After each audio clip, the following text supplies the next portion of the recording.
Hi, this is Sheridan Webb from Keystone Development and Power Hour Training. I've got another little tip for you which may or may not be helpful. It may be something you already do.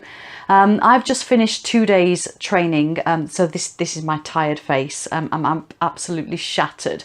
I had a brilliant 2 days, an absolutely great group of people.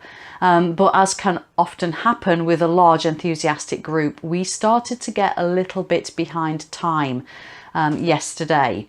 And so I didn't want to cut any material out because that had been approved by the client and we needed to cover it.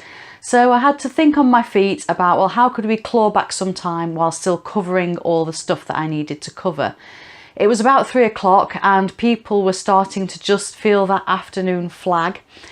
So I reached for one of the little tools and little toys that we trainers have, and it came to my rescue. I am, of course, talking about the Koosh ball.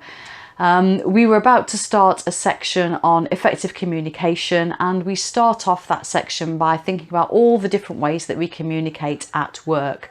So instead of doing the exercise that I had planned, which would have taken about 20 minutes or so, I simply got everyone to stand up, and I got my Koosh ball out, and we had a very fast and furious round of name a communication method and throw the Koosh ball to somebody else, and we kept going round and round, and if you hesitated or if you repeated, you were out, and we just kept going, and that really energized the group, got everybody laughing, and we got all the communication methods out in about 5 minutes flat, able to debrief that quite quickly as to which ones work well when, and then we were able to move on to the other exercises leading on from that. So just again, another little activity for energizing workshops and keeping things pacey. So there we go. I'm going to wipe my eye now because I'm very, very tired. Thanks.